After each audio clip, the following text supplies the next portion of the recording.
Leo tunaenda kuzungumzia kuhusu aina mbalimbali za dhambi ambazo watu wanafanya na bila kujua kwamba hizi dhambi ni mbaya na hii inaweza kuwa na madhara katika maisha yangu huko mbele au katika kizazi changu.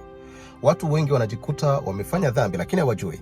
Wewe ukimuuliza umewahi kufanya dhambi fulani, anakuambia sijawahi. Lakini kuna kipindi ameshirikishwa au amefanya dhambi lakini yeye bila kujua, na ile inaleta laana katika kizazi baada ya kingine.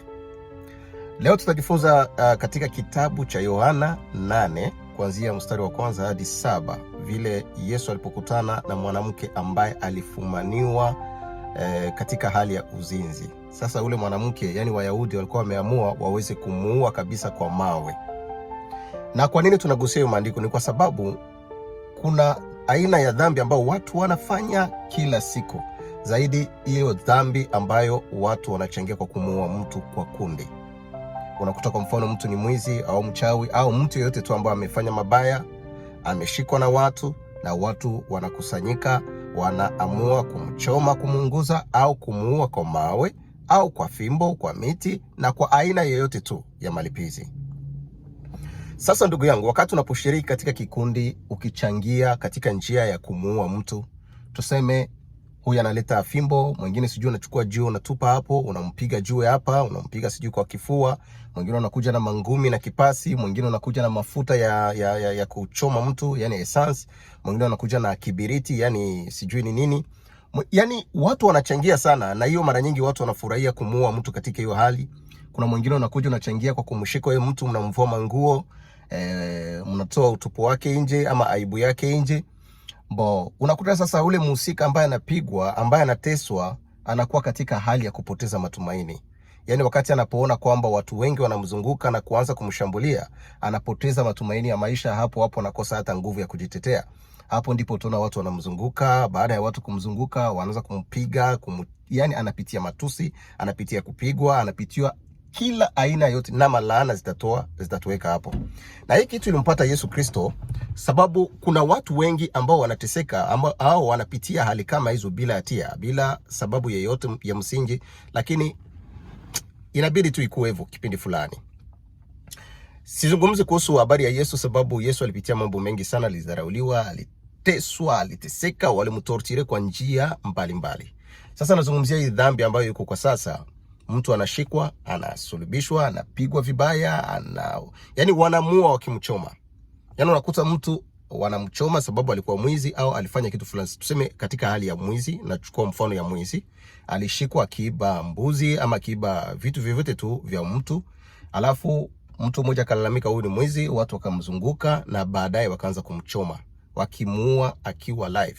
Na alafu unakuta si mtu mmoja anamchoma ama anamuua, ni watu wengi kwa jumla. Wanamzunguka, wanamchoma, wengine wanapiga mawe, wengine wanampiga vipasi, wengine miti, wanahakikisha kwamba akufe na asiwahi kukimbia. Sasa unakuta hiyo kifo ni kifo kibaya sana, kifo cha maumivu, kifo cha mateso, na hiyo kiukweli ni laana, sababu kufa na kifo katika kifo hicho ni makosa sana. Sasa swali iko, je, wewe ambao umechangia kwa kumuua huyo mtu, umefanya dhambi au haujafanya dhambi? Maandiko yanatuambia nini katika Mathayo Yohana 8:7? Biblia inasema kwamba kulikuwa, yani Yesu wakati alipokuwa katika hekalu, Wayahudi walimletea mwanamke ambaye alifumaniwa katika hali ya uzinifu, na walitarajia waweze kusikia majibu kutoka kwa Yesu. Wakasema kwamba kufuatana na sheria ama Torati ya Musa inasema kwamba mwanamke kama huyu inabidi wamuue kwa mawe. Na Yesu anasema namna gani? Wakamuuliza hiyo swali. Yesu akawaambia kwamba yule ambaye hajawahi fanya dhambi au wa kwanza kumpiga huyu mwanamke jiwe. Kila mtu alifikiria, akaona kwamba amewahi kufanya dhambi, na kila mtu akaamua kuanza kutoka. Wakaenda wakamwacha huyo mwanamke, sababu kila mtu alijikuta kwamba amewahi kutenda dhambi lakini kwa njia nyingine tofauti. Ndio hata kwa sasa unaweza ona mtu ni mwizi, ndio alifanya dhambi, alimkosea Mungu na alikosea pia na wewe, sababu alichukua mambo yako, lakini haijakuwa sababu ya kumwadhibu ama kumuua hadi kwa kumchoma, kwa sababu sisi wote tunatenda dhambi, lakini ni kwa njia tofauti. Huyu aliiba, lakini wewe labda ulifanya dhambi fulani, labda ulimkosea mtu mwingine kwa njia fulani, kwa njia moja ama nyingine.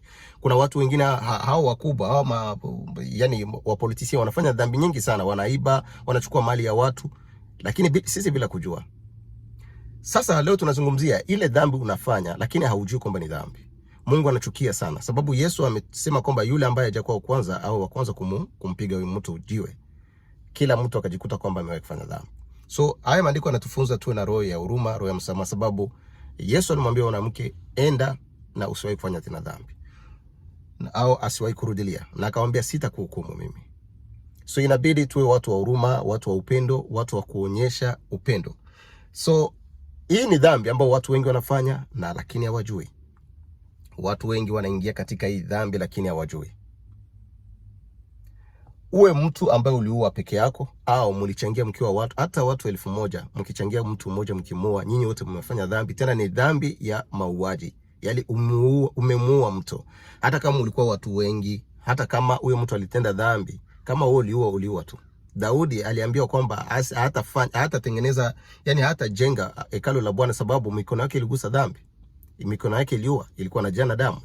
Which means ni kumaanisha kwamba wakati mnapomuua mtu, hata kama mko watu wengi sana, bado hiyo dhambi inaenda juu ya kichwa yako na mikono yako inagusa dhambi. Imemwanga damu. Yani unahesabiwa kuwa mtu ambaye umeua.